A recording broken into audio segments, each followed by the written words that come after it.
ओम शांति। 1 मई 2025 की साकार मुरली। मीठे बच्चे, तुम बेहद के बाप से बेहद का वर्षा लेने आए हो। यहाँ हद की कोई बात नहीं। तुम बड़े उमंग से बाप को याद करो तो पुरानी दुनिया भूल जाएगी। प्रश्न: कौन सी एक बात तुम्हें बार बार अपने से घोट कर पक्की करनी चाहिए? उत्तर: हम आत्मा हैं। हम परमात्मा बाप से वर्षा ले रहे हैं। आत्माएं हैं बच्चे, परमात्मा है बाप। अभी बच्चे और बाप का मेला हुआ है। यह बात बार बार घोट घोट कर पक्की करो। जितना आत्म अभिमानी बनते जाएंगे, देह अभिमान मिट जाएगा। गीत है: जो पिया के साथ है उनके साथ बरसात है। ओम शांति। बच्चे जानते हैं कि हम बाबा के साथ बैठे हुए हैं। यह है बड़े ते बड़ा बाबा, सबका बाबा है। बाबा आया हुआ है। बाप से क्या मिलता है, यह तो सवाल ही नहीं उठता। बाप से मिलता ही है वर्षा। यह है सबका बेहद का बाप, जिससे बेहद का सुख, बेहद की प्रॉपर्टी मिलती है। वो है हद की मिल्कियत। कोई के पास 1000, कोई के पास 5000 होगी, कोई के पास 10, 20, 50 करोड़ अरब होंगे। अब वो तो सब है लौकिक बाबाएँ और हद के बच्चे। यह तुम बच्चे समझते हो। हम बेहद के बाप के पास आए हैं बेहद की प्रॉपर्टी लेने। दिल में आश तो रहती है ना, सिवाय स्कूल के और सत्संग आदि में कोई आश नहीं रहती। कहेंगे शांति मिले, वो तो मिल नहीं सकती। यहाँ तुम बच्चे समझते हो, हम आए हैं विश्व नई दुनिया का मालिक बनने। नहीं तो यहाँ क्यों आए? बच्चे कितनी वृद्धि को पाते रहते हैं। कहते हैं बाबा हम तो विश्व का मालिक बनने आए हैं, हद की कोई बात ही नहीं। बाबा आपसे हम बेहद स्वर्ग का वर्षा लेने आए हैं। कल्प कल्प हम बाप से वर्षा लेते हैं, फिर माया बिल्ली छीन लेती है। इसलिए इसको हार जीत का खेल कहा जाता है। बाप बैठ बच्चों को समझाते हैं। बच्चे भी नंबरवार समझते हैं। यह कोई साधु संत नहीं है। जैसे तुमको कपड़े पड़े हैं, वैसे इनको पड़े हैं। यह तो बाबा है ना। कोई पूछेंगे किसके पास जाते हो? कहेंगे हम बाप दादा के पास जाते हैं। यह तो फैमिली हो गई। क्यों जाते, क्या लेने जाते, यह तो और कोई समझ ना सके, कह ना सके कि हम बाप दादा के पास जाते हैं। वर्षा उनसे मिलता है। दादे की प्रॉपर्टी के सब हकदार है। शिव बाबा के अविनाशी बच्चे आत्माएं तो हो ही, फिर प्रजापिता ब्रह्मा के बनने से उनके पोत्र पोत्रियां हो। अभी तुम जानते हो हम आत्मा हैं। यह तो बहुत पक्का घोटना चाहिए। हम आत्माएं परमात्मा बाप से वर्षा लेते हैं। हम आत्माएं बाप से आकर मिले हैं। आगे तो शरीर का भान था, फलाने नाम वाले ही प्रॉपर्टी लेते हैं। अभी तो है आत्माएं परमात्मा से वर्षा लेते हैं। आत्माएं है बच्चे, परमात्मा है बाप। बच्चे और बाप का बहुत समय के बाद मेला लगता है, एक ही बारी। भक्ति मार्ग में फिर अनेक आर्टिफिशियल मेले लगते रहते हैं। यह है सबसे वंडरफुल मेला। आत्माएं परमात्मा अलग रहे बहुकाल। कौन? तुम आत्माएं। यह भी तुम समझते हो। हम आत्माएं अपने स्वीट साइलेंस होम में रहने वाली है। अभी यहाँ पाठ बजाते बजाते थक गए हैं तो सन्यासी गुरु आदि के पास जाकर शांति मांगते हैं। समझते हैं वो घर बार छोड़ जंगल में जाते हैं, उनसे शांति मिलेगी, परंतु ऐसे है नहीं। अभी तो सभी शहर में आ गए हैं, जंगल में गुफाएं खाली पड़ी है, गुरु बनकर बैठे हैं। नहीं तो उन्हों को निवृत्ति मार्ग का ज्ञान दे, पवित्रता सिखलानी है। आजकल तो देखो शादियां कराते रहते हैं। तुम बच्चे तो अपने योग बल से अपनी कर्मेंद्रियों को वश में करते हो। कर्मेंद्रियां योग बल से शीतल हो जाएगी। कर्मेंद्रियों में चंचलता होती है ना, अब कर्मेंद्रियों पर जीत पानी है। जो कोई चंचलता ना चले सिवाय योग बल से कर्मेंद्रियों का वश होना इम्पॉसिबल है। बाप कहते हैं कर्मेंद्रियों की चंचलता योग बल से ही टूटेगी। योग बल की ताकत तो है ना, इसमें बड़ी मेहनत लगती है। आगे चलकर कर्मेंद्रियों की चंचलता नहीं रहेगी। सतयुग में तो कोई गंदी बीमारी नहीं होती। यहाँ तुम कर्मेंद्रियों को वश कर जाते हो तो कोई भी गंदी बात वहाँ होती नहीं। नाम ही है स्वर्ग, उनको भूल जाने कारण लाखों वर्ष कह देते हैं। अभी तक भी मंदिर बनाते रहते हैं। अगर लाखों वर्ष हुए हो तो फिर बात ही याद ना हो। यह मंदिर आदि क्यों बनाते, तो वहाँ कर्मेंद्रियाँ शीतल रहती है, कोई चंचलता नहीं रहती। शिव बाबा को तो कर्मेंद्रिया है नहीं, बाकी आत्मा में ज्ञान तो सारा है ना। वही शांति का सागर, सुख का सागर है। वो लोग कहते कर्मेंद्रिया वश नहीं हो सकती। बाप कहते हैं योग बल से तुम कर्मेंद्रियों को वश करो, बाप की याद में रहो। कोई भी बेकायदे काम कर्मेंद्रियों से नहीं करना है। ऐसे लवली बाप को याद करते करते प्रेम में आंसू आने चाहिए। आत्मा परमात्मा में लीन तो होती नहीं। बाप एक ही बार मिलते हैं। जब शरीर का लोन लेते हैं तो ऐसे बाप के साथ कितना प्यार से चलना चाहिए। बाबा को उछल आईना, ओहो बाबा विश्व का मालिक बनाते हैं, फिर यह धन माल क्या करेंगे, छोड़ो सब। जैसे पागल होते हैं ना, सब कहने लगे इनको बैठे बैठे क्या हुआ, धंधा आदि सब छोड़कर आ गए। खुशी का पारा चढ़ गया, साक्षात्कार होने लगे। राजाई मिलनी है, परंतु कैसे मिलेगी, क्या होगा, यह कुछ भी पता नहीं, बस मिलना है। उस खुशी में सब छोड़ दिया। फिर धीरे धीरे नॉलेज मिलती रहती है। तुम बच्चे यहाँ स्कूल में आए हो, एम ऑब्जेक्ट तो है ना, यह है राज्य योग। बेहद के बाप से राजाई लेने आए हो। बच्चे जानते हैं हम उनसे पढ़ते हैं, जिसको याद करते थे कि बाबा आकर हमारे दुख हरो सुख दो।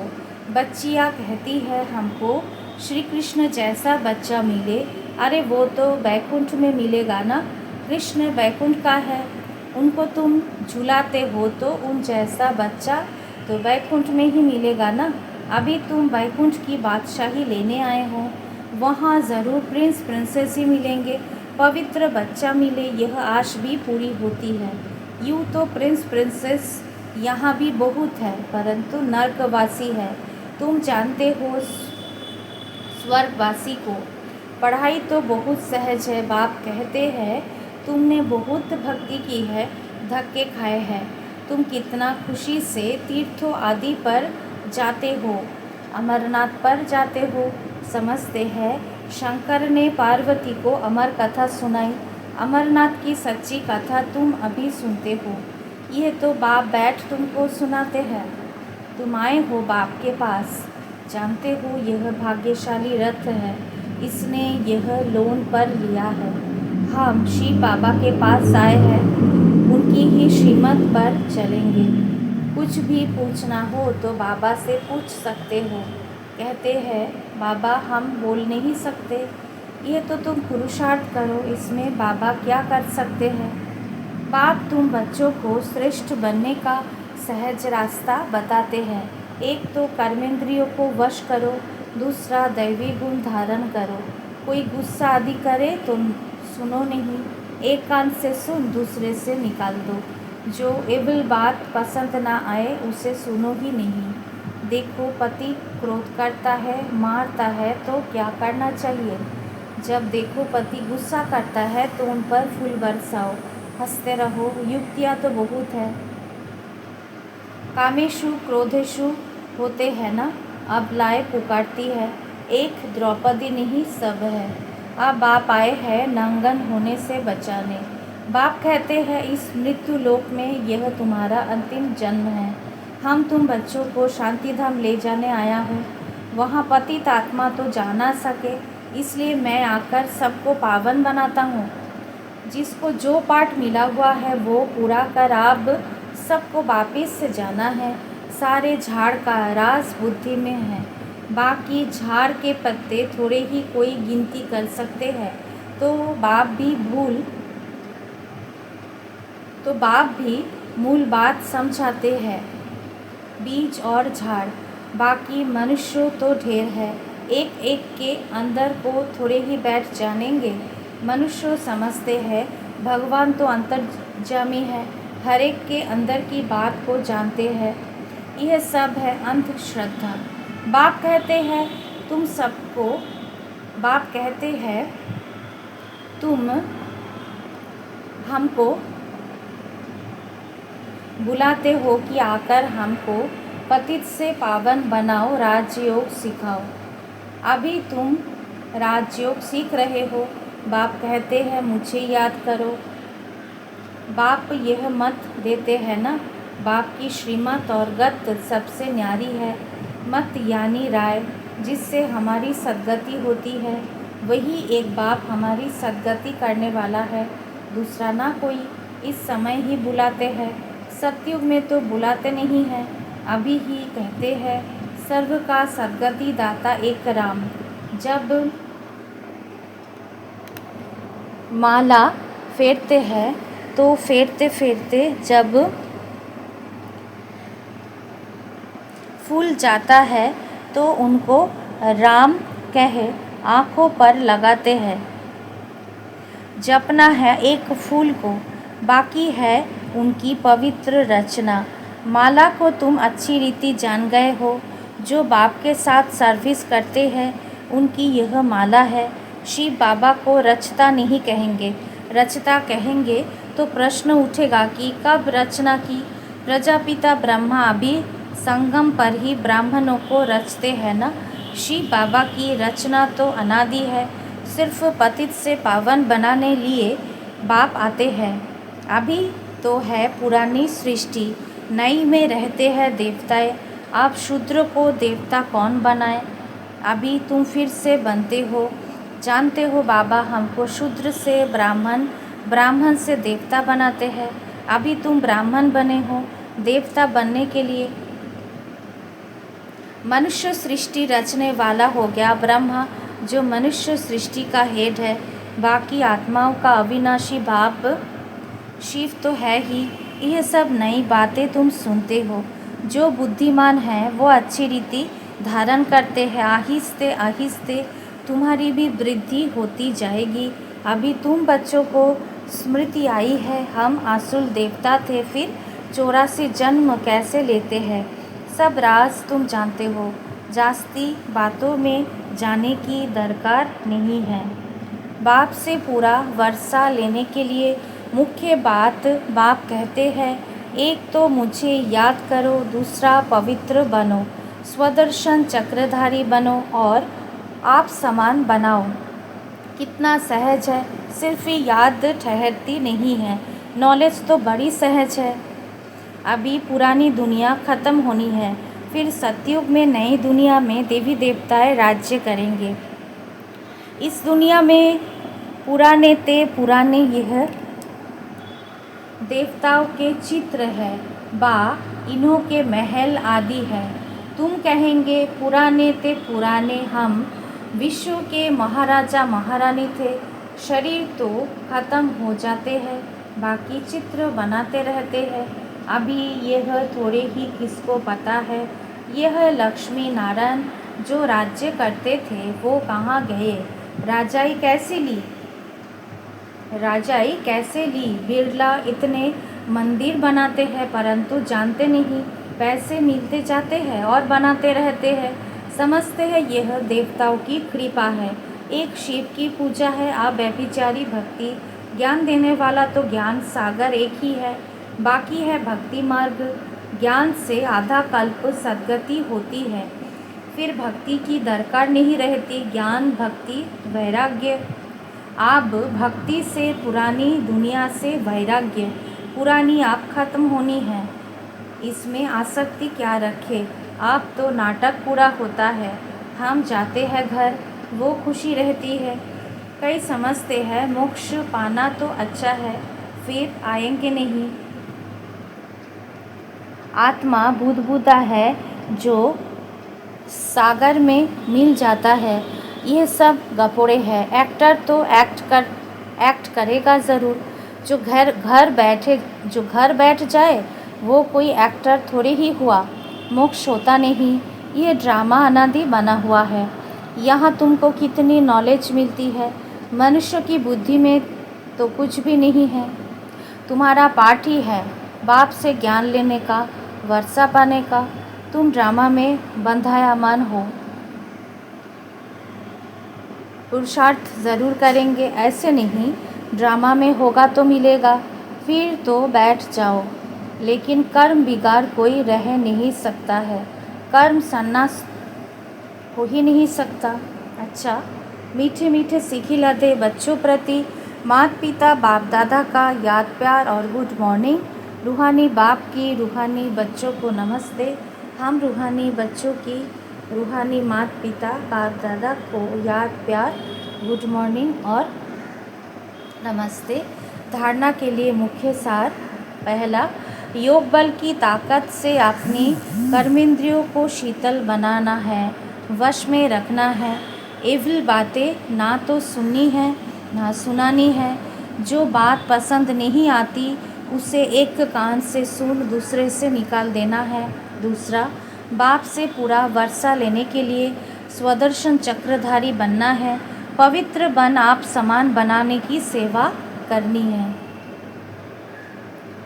वरदान, मुरली के साज द्वारा माया को सरेंडर कराने वाले मुरलीधर भव। विस्तार, मुरली आप तो बहुत सुनी है, आप ऐसे मुरलीधर बनो जो माया मुरली के आगे न्याचावर सरेंडर हो जाए। मुरली के राज का साज अगर सदैव बजाते रहो तो माया सदा के लिए सरेंडर हो जाएगी। माया का मुख्य स्वरूप कारण के रूप में आता है। जब मुरली द्वारा कारण का निवारण मिल जाएगा तो माया सदा के लिए समाप्त हो जाएगी, कारण खत्म और माया खत्म। स्लोगन, अनुभवी स्वरूप बनो तो चेहरे से खुश नसीबी की झलक दिखाई देगी। अव्यक्त इशारे, रूहानी रॉयल्टी और प्योरिटी की पर्सनालिटी धारण करो। संगम योगी ब्राह्मण जीवन की विशेषता पवित्रता है।